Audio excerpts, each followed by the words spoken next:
Start करते हैं economics. और इकोनॉमिक्स में हम लोगों ने लास्ट लेक्चर में ट्रेडमार्क, उसके बाद पेटेंट क्या होता है, सब्सिडी क्या होती है, ठीक है, और उसके बाद डंपिंग क्या होती है, इन सब के बारे में हम लोगों ने समझ लिया था।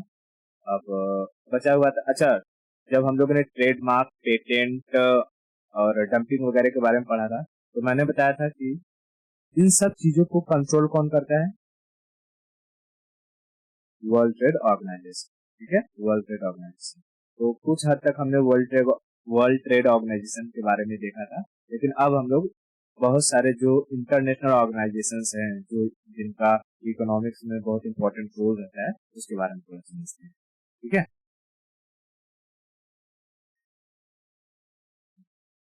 जैसे इंटरनेशनल ऑर्गेनाइजेशन से हम लोग को WTO, world bank, IMF, NAFTA, SAFTA, SCO, ADB, ये सब क्या होता है, और फ्री ट्रेड एग्रीमेंट क्या होता है, इसके बारे में थोड़ा सा देखते हैं। तो देखते हैं वैसे ये दिखाई दे रहा है वर्ल्ड बैंक, अरे World Bank, WTO, WTO World Trade Organization, ये क्या क्या चीजों को कंट्रोल करती है? तो ये किसी भी कंट्री में सब्सिडी कितना अधिक दिया जा रहा है उसको कंट्रोल करती है, ठीक है। ट्रेड बैलेंस गड़बड़ ना हो उसको देखती है, ठीक है। जो है डंपिंग कोई कंट्री ना कर दे किसी दूसरे कंट्री में, उसको देखती है। किसी भी कंट्री की जो बड़ी कंपनियां होती हैं, अगर वो विदेशों में व्यापार करती हैं, तो उनके ट्रेडमार्क से रिलेटेड जो भी इशू होता है, ये देखती है, ठीक है। उसके बाद किसी का पेटेंट कराना हुआ तो कहाँ कराते हैं, ले जा करके WTO में कराते हैं, उसके बारे में देखती है, ठीक है। तो WTO का जो हेडक्वार्टर है वो कहाँ है? जिनेवा, स्विट्जरलैंड में, ठीक है। जिनेवा, स्विट्जरलैंड में WTO का हेडक्वार्टर है। और इसमें कुल 164 कंट्रीज क्या है, लिस्टेड, ठीक है। यानी क्या आएगा कि WTO के कुल टोटल कितने मेंबर हैं? 4, 164, 164, ठीक है, 164। हालांकि ऐसे कुछ ऑर्गेनाइजेशन हम लोगों ने ज्योग्राफी में ऑलरेडी पढ़ चुके हैं, तो इतना डिटेल नहीं है, बस जो हमारे काम का रहेगा कि हाँ इनका काम क्या होता है, किस प्रोसेस से इन्हें बनाया गया है, इसके बारे में बताया सब। क्लियर? ओके, ठीक है। अब जैसे जब दुनिया को ट्रेड करना रहता है, तो कई सारी कंट्री क्या करती हैं, जैसे मैंने बताया था, थोड़ा सा ये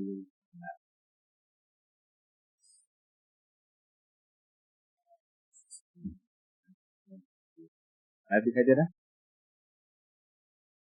अब देखो, जैसे इंडिया को चाइना के साथ ट्रेड करना है और चाइना को इंडिया के साथ ट्रेड करना है, क्योंकि चाइना में टेक्नोलॉजी बहुत अधिक है, वहां पर उनके पास पैसा अधिक है, इंडस्ट्री अधिक है, इसलिए लोग चाइना वाले क्या करते हैं, सस्ते रेट पर बहुत सारा प्रोडक्शन कर देते हैं और इंडिया में उसे बेच सकते हैं। इंडिया के पास टेक्नोलॉजी की कमी है, पैसे की कमी है, इसलिए बहुत ज्यादा प्रोडक्शन नहीं होता है, इसलिए उतना माल तो वो चाइना को नहीं बेच सकता है जितना चाइना हमें बेचता है, ठीक है। तो चाइना अपना सारा का सारा जो सस्ता वाला माल है वो इंडिया में ला करके ना बेच दे, इसलिए इंडिया क्या करता है कि चाइना के जितने जो प्रोडक्ट होते हैं उस पर क्या लगाता है, टैक्स, ठीक है, टैक्स लगाता है। और ये टैक्स क्यों लगाया जाता है? इसलिए भारत के अंदर जो कंपनियां हैं उनका क्या हो सके, थोड़ा सा फ्लरिशमेंट हो सके, वो लोग भी आगे बढ़ सके, इंडिया में लोग उनकी भी चीजों को खरीद सके, है कि नहीं। जैसे एक और एग्जांपल से समझेंगे तो भारत में डेयरी जो है, डेयरी मार्केट, ये बहुत वाइड है, मतलब बड़ा है। यहाँ पर लोग दूध को बहुत ज्यादा पसंद करते हैं, दूध से बनी चीजों को बहुत ज्यादा कंज्यूम करते हैं। और वहीं अगर हम ऑस्ट्रेलिया में देखें तो ऑस्ट्रेलिया में लोग उतना कंज्यूम नहीं करते हैं, लेकिन ऑस्ट्रेलिया में जो मिल्क प्रोडक्शन है वो बहुत अधिक होता है। अगर इंडिया ये कह दे कि ऑस्ट्रेलिया अपना मिल्क ला करके या मिल्क से बनी चीजों को ला करके इंडिया में बेच सकती है, तो यकीन मानो जो आज के टाइम पीरियड में इंडिया में दूध का रेट भैंस के 80 रुपए पर केजी जो चल रहा है ना, वो 40 रुपए पर केजी पर आ जाएगा। समझा रहा है? इतना सस्ता हो जाएगा, क्योंकि यहाँ पर जो मिल्क का प्रोडक्शन होता है वो बहुत ज्यादा अमाउंट में होता है, और भारत में भी प्रोडक्शन ज्यादा होता है लेकिन उसे कंज्यूम करने वाले लोग ज्यादा हैं। इसलिए भारत क्या होता है, ये मिल्क से बनी चीजों को बाहर इंपोर्ट एक्सपोर्ट नहीं कर पाता है। ठीक है, तो अगर अगर ऑस्ट्रेलिया वाला यहाँ पर भारत में एक्सपोर्ट करने लगेगा, तो भारत में जो लोग हैं थोड़े बहुत अमाउंट में उनका जो दूध बच जाता है, उससे जो चीजें बना करके वो बेचते हैं, भारत का, इंडिया का जो डेयरी मार्केट है वो पूरी तरीके से कोलैप्स कर जाएगा। समझा? हाँ, तो इसके लिए इंडिया क्या करता है, टैक्स लगा देता है, कहता है कि नहीं, तुम कुछ ही डेयरी से बने प्रोडक्ट को यहाँ पर इंडिया में क्या करोगे, एक्सपोर्ट एक्सपोर्ट करोगे। ठीक है, हाँ, तो देखो मैंने बताया था कि जब भी कभी कोई कंट्री किसी कंट्री के दूसरे कंट्री के प्रोडक्ट के ऊपर टैक्स लगाता है, तो उससे क्या हो जाती है, उससे प्रोडक्ट की जो प्राइसेस है वो बढ़ती है या घटती है। अगर इंडिया चाइना के प्रोडक्ट के ऊपर टैक्स लगाएगा, तो चाइना का जो प्रोडक्ट है उसकी प्राइस बढ़ेगी या घटेगी, प्राइस बढ़ेगी। ठीक है, प्राइस बढ़ेगी।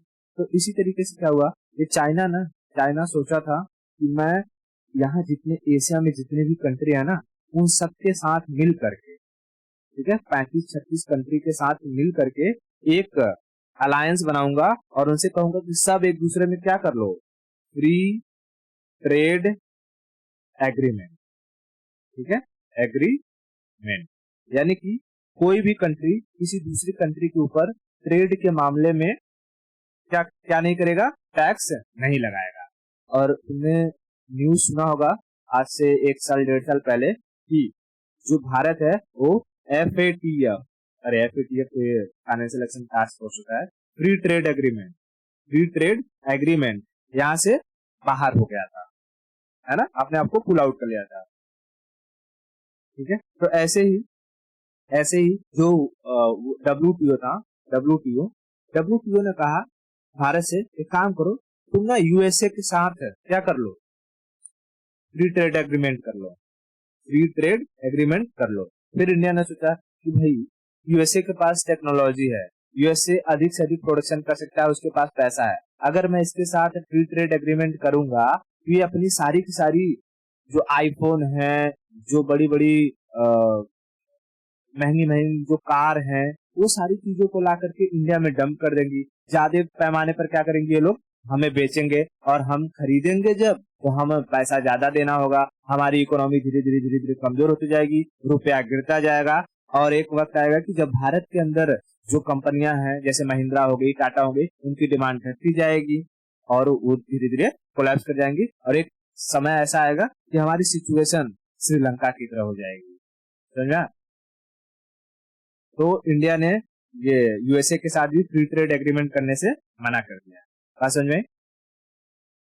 तब तब USA कहा कि भाई ये इंडिया तो फ्री ट्रेड करने से रहा, एक काम करते हैं, हम ही लोग आपस में फ्री ट्रेड एग्रीमेंट कर लेते हैं। तो जिसमें से था, ऊपर कौन है, ये कनाडा, नीचे है USA और उसके नीचे है मैक्सिको। इन तीनों को मिलाकर के क्या कहा जाता है, नॉर्थ अमेरिका। USA तो एक अलग कंट्री है, ठीक है, नॉर्थ अमेरिका। तो नॉर्थ अमेरिका ने आपस में क्या कर लिया, फ्री ट्रेड एग्रीमेंट, जिसे कहा जाने लगा नाफ्टा। समझ में आया? तो कहेगा कि नाफ्टा क्या है, NAFTA north America free trade agreement, north America free trade agreement. इसमें क्वेश्चन पूछता है कि which country does not included in NAFTA. Option में रहेगा Canada, USA, Mexico, Brazil. Brazil, ठीक है, ब्राजील, क्योंकि नाफ्टा में सिर्फ नॉर्थ अमेरिका के कंट्री ही आते हैं, और नॉर्थ अमेरिका में कौन कौन से, Canada, USA, Mexico, Canada, USA, Mexico. समझ में आया? ये नाफ्टा की शुरुआत होती है 1994, ठीक है, 1994 में नाफ्टा की शुरुआत होती है। इतना क्लियर हुआ? ठीक है, तो हमने एक वर्ल्ड बैंक देख लिया और दूसरा हमने देख लिया नाफ्टा के बारे में। ठीक है, नाफ्टा का फुल फॉर्म क्या है, north America free trade agreement, north America free trade agreement. इसकी शुरुआत कब हुई?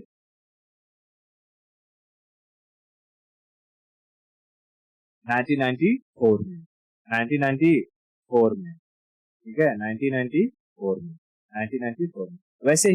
वैसे ही इंडिया ने देख सोचा कि अच्छा, यहाँ के जो हमारे एशिया में जो कंट्री हैं जिन्हें मैं इंपोर्ट एक्सपोर्ट करता हूँ और मुझे फायदा होता है, मैं उनके साथ क्या कर लेता हूँ, फ्री ट्रेड एग्रीमेंट कर लेता हूँ।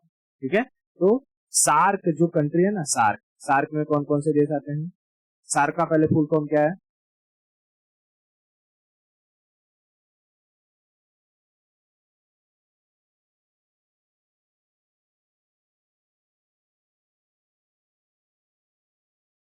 हाँ,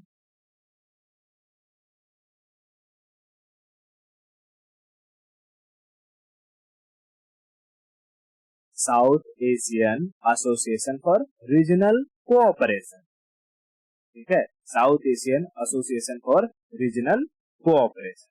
ठीक है, तो कोऑपरेशन। और एक और, जब हम लोग ज्योग्राफी पढ़ रहे थे तो एक फेमस ग्रुप था यहाँ का, उसका नाम बता सकती हूँ? एशियन, एशियन, एशियन का फुल फॉर्म क्या था?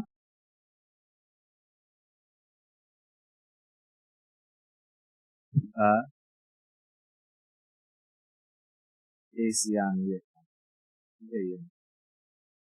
ASEAN, Association of South East Asian Nation, है ना, Association of South East Asian Nation. South East Asian Nation ही आ जाते हैं। तो देखो, इसमें कंफ्यूज मत होना कि ये जो सार्क है, सार्क में कुल 8 देश आते हैं। कौन कौन से? जैसे मालदीव, श्रीलंका, इंडिया, पाकिस्तान, भूटान, नेपाल, अफगानिस्तान और ये तुम्हारा बांग्लादेश। ठीक है, ये जितने भी देश हैं, इन सब ने आपस में मिलकर के क्या कर लिया? Free trade agreement. तो इन्हें कहा जाने लगा साफ्टा। ठीक है, South Asian free trade agreement या South Asian free trade area, जो कहना है कहो। तुम्हें इसका फुल फॉर्म देखने को मिलेगा, south Asian free trade area. तो याद रखने के लिए एग्रीमेंट याद ही रख सकते हैं, south Asian free trade agreement. तो कहेगा कि south Asian free trade agreement में कुल कितने देश आते हैं? 8, 8। कौन कौन से?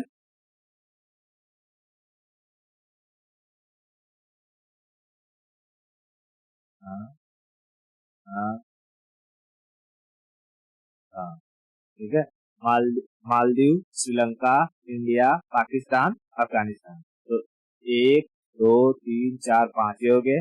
नेपाल 6, भूटान 7, बांग्लादेश 8, म्यांमार, अरे सॉरी, बांग्लादेश 8। तो यह 8, म्यांमार नहीं आएगा इसमें। ठीक है, म्यांमार नहीं आएगा। Total 8 country. तो साफ्टा, साफ्टा किसके साथ हुआ है? इंडिया, इंडिया ने किसके साथ किया? तो सार्क के साथ। ठीक है, इसमें ये सार्क याद रखना, SAARC.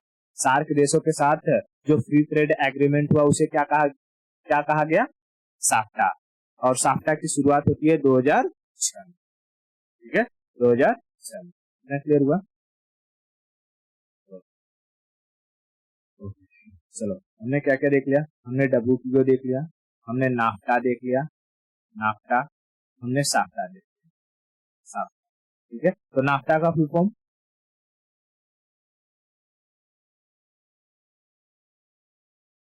North America free trade agreement. और साफ्टा का? South Asia free trade agreement. South Asia free trade agreement में कुल कितने देश आते हैं? 8। और नाफ्टा में? ठीक है, अब समझते हैं हम लोग कुछ बैंक्स के बारे में। ठीक है, जैसे वर्ल्ड, ठीक है, वर्ल्ड। जब किसी भी कंट्री को लॉन्ग टर्म के लिए लोन चाहिए रहता है, मोस्टली बैंक का काम क्या होता है? लोन देने का। अब हमारे कंट्री में अगर हम इंडिया की बात करें, तो इंडिया में चाहे HDFC हो, चाहे ICICI हो, चाहे SBI हो, हम इंसान किसी बैंक में जाता है तो या तो अपने पैसे डिपॉजिट करने के लिए या तो वहां से लोन लेने के लिए, है ना। तो वैसे ही जैसे आम आदमी को जरूरत पड़ती है तो अपने रीजनल बैंक में जाता है, तो वैसे ही जब दुनिया में देशों को जरूरत पड़ेगी, जैसे मान लो कि ब्राजील है, ब्राजील को जरूरत पड़ गई पैसे की, तो ये कहाँ जाएगा? क्या आपने आम आदमी से मांगेगा? नहीं। तो इन सब के लिए भी, पूरी देश को संभालने के लिए भी एक बैंक होना जरूरी है कि नहीं? तो उसके लिए ओपन किया गया world bank. World bank, world bank का हेडक्वार्टर कहाँ है? तो वॉशिंगटन डीसी में। यूएसए की जो कैपिटल है वॉशिंगटन डीसी, वॉशिंगटन डीसी में। ये वर्ल्ड बैंक क्या करता है? वर्ल्ड बैंक किसी भी कंट्री को लॉन्ग टर्म के लिए, लॉन्ग टर्म, लंबे समय के लिए लोन देता है। और जाहिर सी बात है, जब किसी देश को लंबे समय के लिए लोन दिया जाता है तो वहां पर जो इंटरेस्ट रेट होता है, इंटरेस्ट रेट कम होगा कि ज्यादा? कम। ठीक है। हाँ, अगर हम लोग कोई चीज लॉन्ग टाइम के लिए लेने जाते हैं तो उस पर इंटरेस्ट रेट कम होता है, समझ में क्या? और वही अगर शॉर्ट टाइम पीरियड के लिए लेंगे तो उस पर इंटरेस्ट रेट ज्यादा रहेगा। क्लियर हुआ? वर्ल्ड बैंक, वर्ल्ड बैंक का हेडक्वार्टर कहाँ है? Washington DC, Washington DC. 1944 में वर्ल्ड बैंक की शुरुआत करी गई। अरे ये सब बता चुका हूँ, बस खाली काम समझो। वर्ल्ड बैंक का काम क्या है? किसी भी देश की, किसी भी कंट्री की डेवलपमेंट के लिए, ग्रोथ के लिए पैसा कौन देता है? World bank. लंबे समय के लिए कि शॉर्ट टाइम पीरियड के लिए? लॉन्ग टाइम पीरियड के लिए, लॉन्ग टाइम पीरियड के लिए। इंटरेस्ट रेट ज्यादा की कम? कम। ठीक है, कम। वर्ल्ड बैंक हमेशा एक रिपोर्ट जारी करती है, उसको याद रखना। किसी भी देश का डेवलपमेंट कितना हुआ है कितना नहीं, उसे कहते हैं world development report, WDR, world development report. कहेगा कि वर्ल्ड डेवलपमेंट रिपोर्ट कौन इश्यू करता है? World bank, world bank. World bank का हेडक्वार्टर कहाँ है? Washington DC, Washington DC. समझ में? अब देखो, ये वर्ल्ड बैंक ना कोई एक अकेला बैंक नहीं है। ठीक है, वर्ल्ड बैंक कोई एक अकेला बैंक नहीं है, ये 5 बैंकों को मिला करके एक बैंक कहलाता है, जिसे हम वर्ल्ड बैंक कहते हैं। समझा क्या? इसमें 5 बैंक कौन कौन से आते हैं? तो देखो, एक होता है IBRD, मैं समझाता हूँ, IBRD, इसका फुल फॉर्म याद रखना। और जो अभी बताऊंगा चारों पांचों, उनमें से इंडिया किसका सिग्नेटरी है और किसका नहीं है वो याद रखना जरूरी है। ठीक है, तो IBRD का फुल फॉर्म होता है international bank for reconstruction and development, international bank for reconstruction and development. IBRD का फुल फॉर्म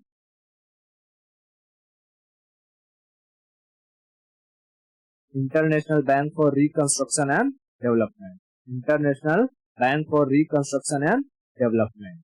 ठीक है, तो ये वर्ल्ड बैंक। वर्ल्ड बैंक क्या, वर्ल्ड बैंक कोई अकेला बैंक है? नहीं, इसमें कुल 5 बैंक, मतलब 5 बैंकों के ग्रुप को कहा जाता है वर्ल्ड बैंक। इसमें दूसरा आता है IDA, IDA, IDA, international development association, international development association. IBRD का full form? IBRD,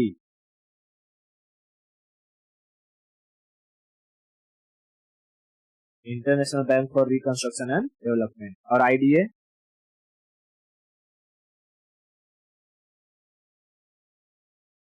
international development association. तीसरा होता है IFC, IFC, international finance cooperation, international finance cooperation, international finance cooperation, international finance cooperation. ठीक है, इंटरनेशनल फाइनेंस कोऑपरेशन। चौथा होता है MIGA, MIGA, MIGA, MIGA। तो होता है multilateral investment guarantee agency, multilateral investment guarantee agency, multilateral investment guarantee agency. ठीक है, मल्टीलेटरल इन्वेस्टमेंट गारंटी एजेंसी। ठीक है, गारंटी एजेंसी। और इसमें जो पांचवा होती है उसे कहते हैं ICSID। ICSID देखो, IC for international centre for settlement investment dispute.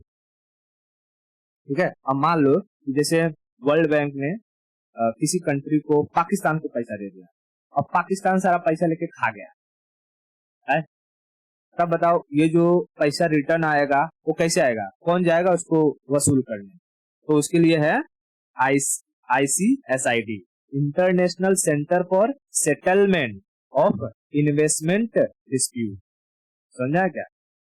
अगर किसी देश के बीच में पैसे को लेकर के डिस्प्यूट हो गया है कि वर्ल्ड बैंक का पैसा लेके खा गया, हड़प गया है, दिया ही नहीं वापस, तब तो इस तरीके से वर्ल्ड बैंक बर्बाद हो जाएगा, है ना। तो उसके लिए किसको बनाया गया है?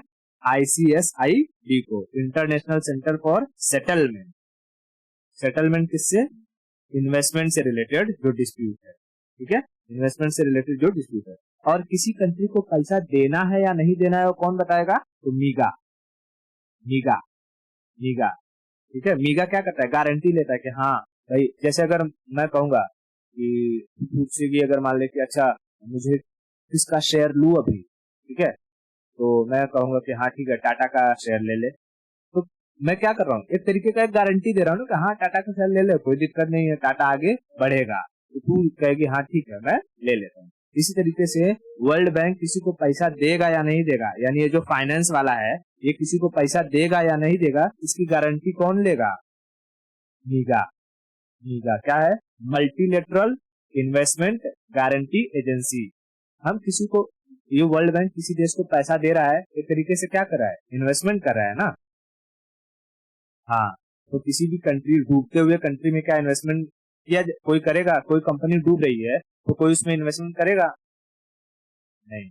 इसी तरीके से अगर कोई देश डूब रहा होता है तो उसमें वर्ल्ड बैंक इन्वेस्टमेंट नहीं करता है, वर्ल्ड बैंक उसको पैसा नहीं देता है। इतना क्लियर हुआ? ओके। तो क्या वर्ल्ड बैंक कोई एक बैंक है? ये ग्रुप ऑफ 5 बैंक्स है। तो उस पांचों बैंक का नाम क्या क्या है? पहला IBRD, IDA, IFC, मीगा और ICSID। ठीक है, IBRD का full form international bank for reconstruction and development. IDA international development association. IFC international finance cooperation. मीगा agency, multilateral investment guarantee agency. और ICSID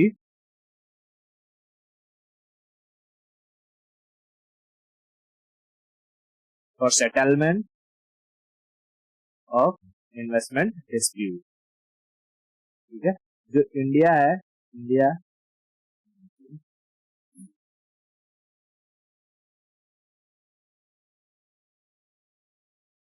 ठीक है, सो इंडिया जो है ये चारों का सिग्नेटरी है, लेकिन इंडिया ICSID का सिग्नेटरी नहीं है। ठीक है, ये बात याद रखना। अभी कोई पूछ देगा कि वर्ल्ड बैंक में इंडिया किसका सिग्नेटरी है और किसका नहीं है, मतलब कि IBRD, IDA, IFC, मीगा का मेंबर है लेकिन ICSID का मेंबर नहीं है। समझा? तो वर्ल्ड बैंक समझ में आ गया। वर्ल्ड बैंक का headquarter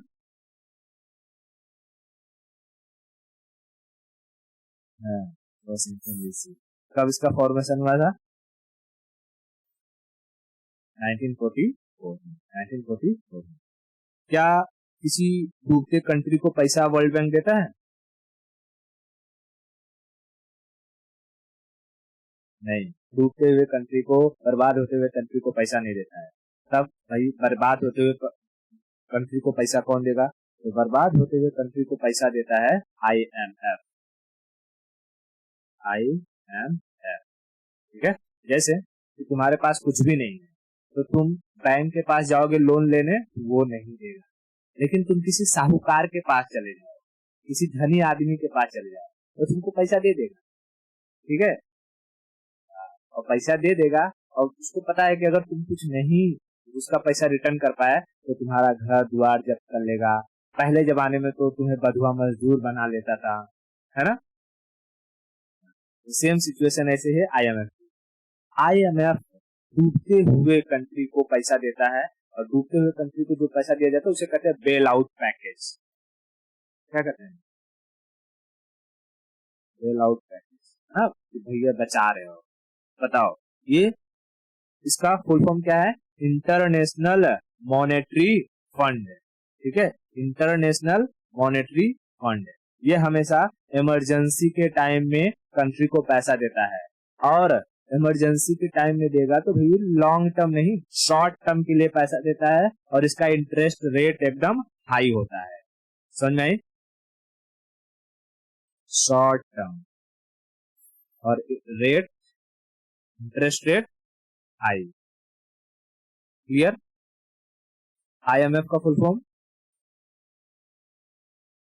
international Monetary Fund, International Monetary Fund, ठीक है, इंटरनेशनल मॉनेटरी फंड, ठीक है। ये किस कंट्री को पैसा देता है? जो डूब रहे होते हैं, ठीक है, जो डूब रहे होते हैं, मतलब इमरजेंसी के टाइम। जैसे श्रीलंका को पैसा कौन दिया? पाकिस्तान किससे पैसा मांग रहा है? ठीक है। अभी न्यूज सुना होगा कि बांग्लादेश की भी हालत कुछ ठीक नहीं चल रही है, उसको भी जो है बुखार आ गया है। अब वो भी कह रहा है कि हमको पैसा दो, दवा लेना है। समझ आ रहा है? वो भी किससे पैसा मांगेगा? आईएमएफ से। तो समझ में आ रहा है आईएमएफ का रोल क्या है? आईएमएफ का जो हेडक्वार्टर है वो भी वॉशिंगटन डीसी में है। तो दोनों बैंक याद रखना, एक जो तुम्हें डेवलपमेंट के लिए पैसा दे, वर्ल्ड बैंक, उसका भी हेडक्वार्टर वॉशिंगटन डीसी में है। आईएमएफ जो तुम्हें मरते टाइम में पैसा दे, उसका भी हेडक्वार्टर वॉशिंगटन डीसी में है। समझ में आया? हाँ। देखो ये जो आईएमएफ है ये हर साल एक रिपोर्ट जारी करता है जिसे कहते हैं world economic outlook. World economic outlook, ये याद रखना कि WEO रिपोर्ट कौन पब्लिश करता है? IMF, IMF, IMF। समझ में आया? इसका फॉर्मेशन 1945 में हुआ था, 1945 में, और वर्ल्ड बैंक का 1944 में, एक साल पहले, ठीक है, एक साल पहले। तो याद रखने के लिए कैसे याद रखना? वर्ल्ड बैंक बड़ा भाई है, ठीक है, आईएमएफ छोटा, और छोटे बड़े दुष्ट होते हैं, ठीक है। ये मरते हुए को पैसा देता है, दबा के इंटरेस्ट रेट लेता है, ठीक है, और एक रिपोर्ट जारी करता है world economic outlook, world economic outlook. Clear हुआ? अब समझते हैं हम लोग एडीबी के बारे में। ADB, ADB Asian development bank, Asian development bank, Asian development bank. अब बताओ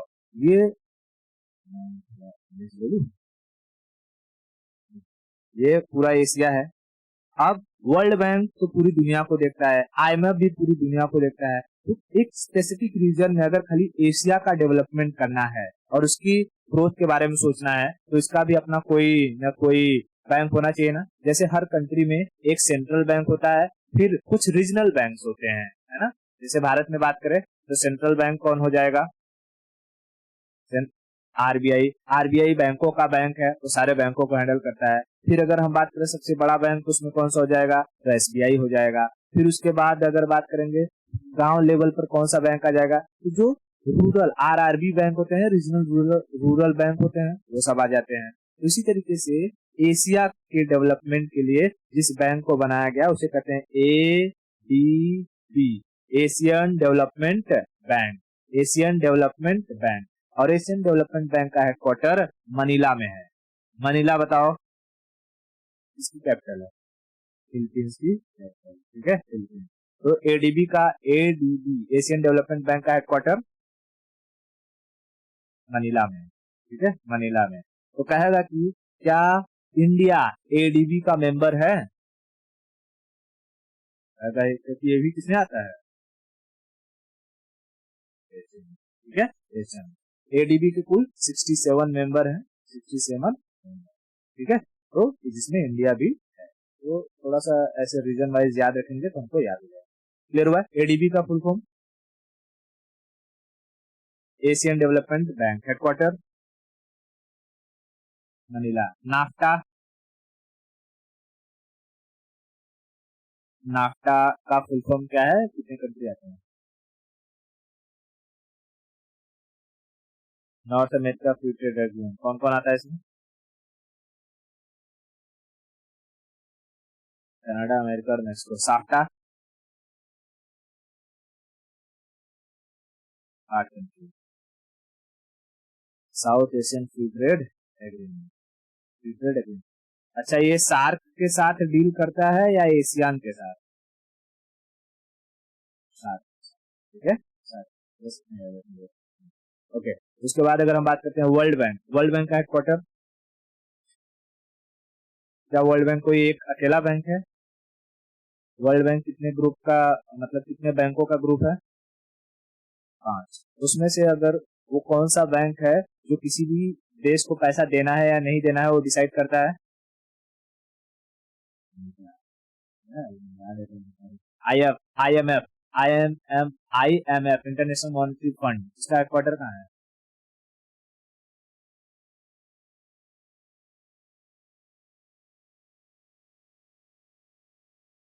अरे जहां वर्ल्ड बैंक का होगा वही IMF का, ये बोलता रहा हूँ, छोटे बड़े भाई हैं सब। वॉशिंगटन डीसी में, वॉशिंगटन डीसी में, ठीक है। एडीबी, एडीबी का हेडक्वार्टर मनीला। एडीबी का full form Asian development bank, Asian development bank. उसके बाद आगे चलते हैं तो हमें मिलेगा AIIB, AIIB। अब एशिया में अगर इंफ्रास्ट्रक्चर के बारे में हमें देखना है कि इंफ्रास्ट्रक्चर, किसी का सड़क बनाना है, बैंक ओपन करना है, ठीक है, किसी के यहाँ पर हमें अगर उनका पार्लियामेंट बनाना है, तो इन सबसे रिलेटेड चीजों के लिए अगर पैसा चाहिए रहेगा तो वो कौन देता है? AIIB। इसे कहते हैं Asian infrastructure investment bank, Asian infrastructure investment bank, Asian infrastructure investment bank, Asian infrastructure investment bank. और इसका हेडक्वार्टर है चाइना के बीजिंग में, चाइना के बीजिंग में, चाइना के बीजिंग में, चाइना के बीजिंग में, चाइना के बीजिंग में। बताओ, AIIB का मेंबर इंडिया होगा कि नहीं होगा? होगा। कैसे पता किया? एशियन, एशिया में तो इंडिया भी आता है, तो इंडिया भी इसका मेंबर है, इंडिया भी इसका मेंबर है। समझ में आया? तो AIIB समझ में आ गया। AIIB का फुल फॉर्म क्या है?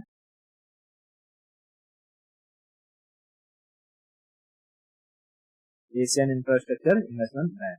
ओके, ठीक है। अब ऐसे ही तुमने नाम सुना होगा ब्रिक्स का, BRICS। ब्रिक्स का फुल फॉर्म क्या है?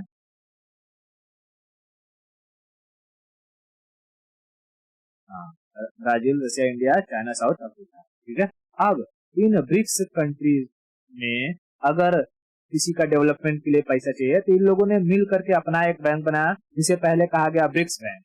बाद में उसका नाम चेंज करके इन लोगों ने रख दिया new development bank, NDB, NDB। तो ब्रिक्स का ही नाम क्या चेंज होके रखा गया?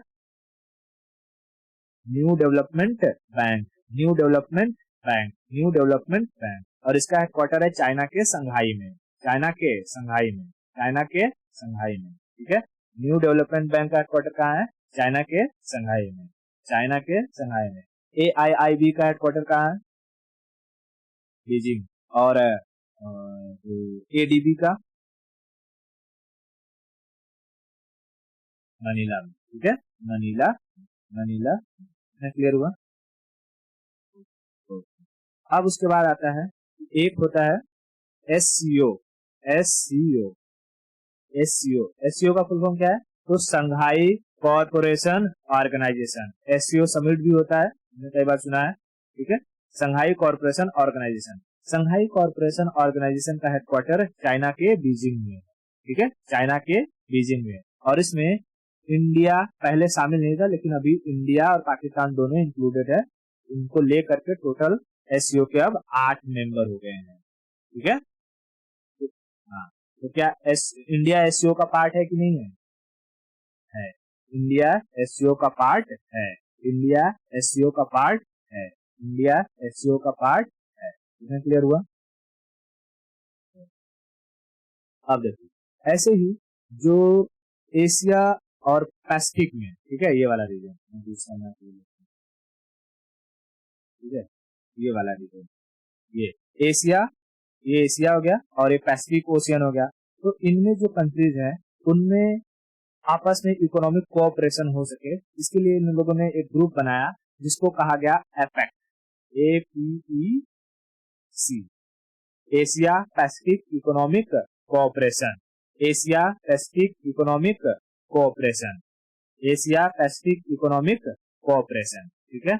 लेकिन इसमें याद रखना इंडिया इसका पार्ट नहीं है।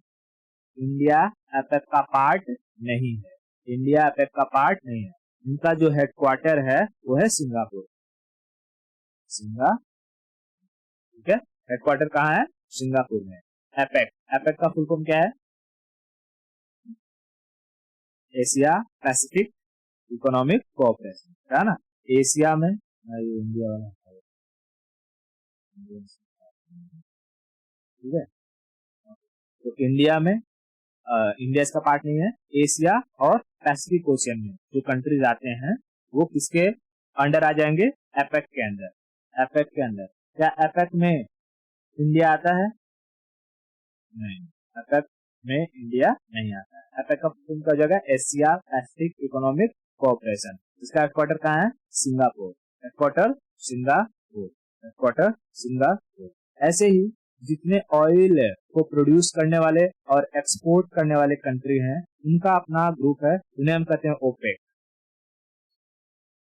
ठीक है। Oil producing and exporting country के ग्रुप को क्या कहा जाता है? ओपेक। इनका फुल फॉर्म क्या है? Organisation of petroleum exporting country. Organisation of petroleum exporting country. तो बताओ क्या इंडिया पेट्रोलियम को एक्सपोर्ट करता है? जब इंडिया एक्सपोर्ट नहीं करता है तो क्या उसका पार्ट होगा? नहीं। तो इंडिया इसका भी पार्ट नहीं। तो इससे याद रखना, ये तो आसानी से याद रहेगा। अगर कभी एपेक में कंफ्यूजन हुआ तो इतना याद रखना भाई, ओपेक का पार्ट नहीं है तो एपेक का भी पार्ट नहीं है। OPEC APEC, OPEC APEC pronunciation से मैं, हाँ। तो ओपेक का फुल फॉर्म क्या है? Organisation of petroleum exporting economy में, एक्सपोर्टिंग कंट्री। जैसे इसमें वेनेजुएला हो गया, ठीक है, सऊदी अरेबिया हो गया, सऊदी अरेबिया हो गया, इराक हो गया, ठीक है, ईरान हो गया, कुवैत हो गया, ठीक है। ये सारे के सारे क्या है? यूएसए भी जो कि तेल को एक्सपोर्ट करता है, रसिया भी जो कि तेल को एक्सपोर्ट करता है। तो जितने भी पेट्रोलियम को क्या करते हैं? एक्सपोर्ट करते हैं, उन्हें हम क्या किस कैटेगरी में रखते हैं? ओपेक की कैटेगरी में। ऑयल, ऑयल कर रहा हूँ, organisation of petroleum exporting country, ठीक है। इसका जो हेडक्वार्टर है वो है ऑस्ट्रिया की कैपिटल वियना में, ठीक है। ऑस्ट्रिया की कैपिटल वियना में, ऑस्ट्रिया की कैपिटल वियना में। ओपेक का हेडक्वार्टर कहाँ है? वियना, ठीक है, वियना। ओके, दिखाई दे रहा है? देखो ये ओपेक है। ओपेक में सारे कंट्री जितने भी हैं सब ये करने वाले क्या करते हैं? ऑयल को एक्सपोर्ट करते हैं। अच्छा, इसमें यूएसए नहीं है, ठीक है, मैं गलती से यूएसए बोल देता हूँ। यूएसए इसमें नहीं, इंडिया नहीं है। अरे इमेज वो नहीं देख, जो ग्रीन कलर में है वो देख, यहाँ यहाँ ये, अरे इसको मत देख, ये एससीओ है, एससीओ, ठीक है, ऊपर नहीं, ये नीचे नीचे तो एससीओ है, ठीक है। तो मैं सारा का सारा चीज समझ में आ गया। अगर कुछ फटक से देख लेते हैं हम लोग, उसके बाद करते हैं। देखो डब्ल्यूटीओ, डब्ल्यूटीओ का काम क्या था? समझ में आ गया। हेडक्वार्टर कहाँ है? जिनेवा में। डब्ल्यूटीओ का हेडक्वार्टर जिनेवा में। वर्ल्ड बैंक, वर्ल्ड बैंक का काम समझ में आ गया। हेडक्वार्टर कहाँ है? Washington DC. आईएमएफ, आईएमएफ का फुल फॉर्म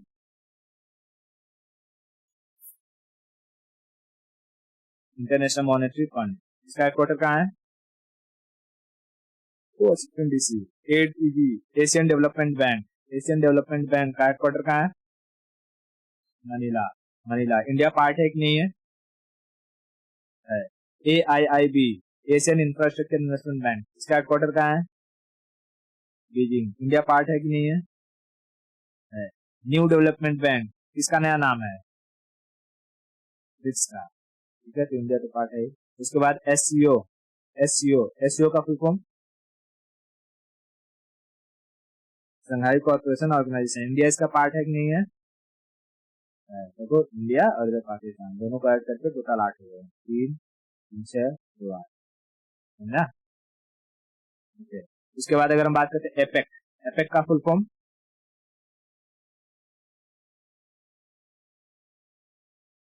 देखो, एशिया में और पैसिफिक ओशियन में, ठीक है, पैसिफिक से टच होने वाले जितने भी देश है, Asia Pacific economic cooperation, Asia Pacific economic cooperation. क्या एपेक का पार्ट, इंडिया एपेक का पार्ट है? नहीं। उसी तरीके से आता है ओपेक। ओपेक में कौन कंट्री आते हैं? ओपेक का फुल फॉर्म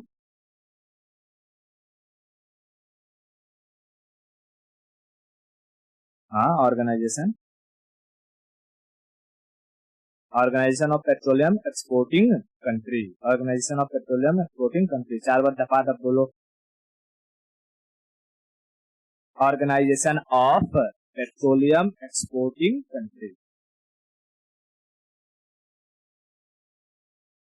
ठीक है, ना समझ में आ गया? क्या इंडिया इसका पार्ट है? नाफ्टा, नाफ्टा का फुल फॉर्म ठीक है, north America free trade agreement. और साफ्टा, साफ्टा का फुल फॉर्म ठीक है। अब देखो, फ्री ट्रेड एग्रीमेंट करने कर रहे हो, लेकिन अगर ऑप्शन में एरिया दिया हो फ्री ट्रेड एरिया, तो ये एरिया मानना, एग्रीमेंट नहीं। ठीक है, क्लियर? आज के लिए इतना रखते हैं। हमारे इंटरनेशनल ऑर्गेनाइजेशन खत्म होते हैं, बाकी की स्टोरी हम नेक्स्ट लेक्चर में करेंगे।